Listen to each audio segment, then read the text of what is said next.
અમરેલી જિલ્લામાં આવેલા જાફરાબાદ શહેરમાં કોળી સમાજની વાડી ખાતે હિન્દુ મહાસંમેલન યોજાય। સાધુ સંતો તેમજ આગેવાનો દ્વારા દીપ પ્રાગટ્ય કરવામાં આવ્યું।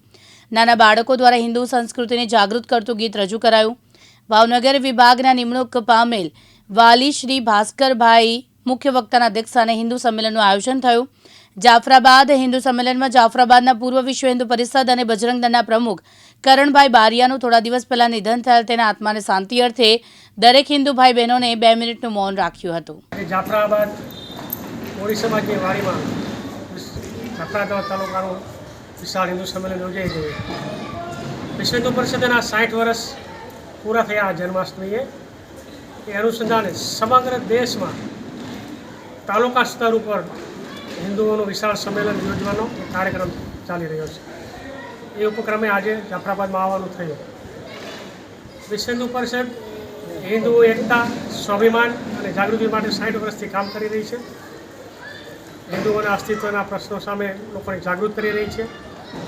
તેના ઉકેલ માટે સમાજને સંગઠિત કરી રહી છે। આજે સમાજમાં હિન્દુ અસ્તિત્વ માટે જે કંઈ સમસ્યાઓ છે, લવ જિહાદ, ઘૂસણખોરી, જાતિવાદ, જ્ઞાતિવાદ, છૂઆછૂત, ઊંચ નીચ, વેસ્ટર્ન કલ્ચર, એ બધી જે સમસ્યાઓ છે એ બાબતે હિન્દુ સમાજને અમે જાગૃત કરીએ છીએ અને એનો ઉકેલ શું છે એ બાબતે પણ અમે દિશા સૂચન કરીએ છીએ। એના અનુસંધાનમાં આજે જાફરાબાદ આવવાનું થયું। બાબુભાઈ વાઢેર, દિવ્યાંગ ન્યૂઝ, જાફરાબાદ, અમરેલી।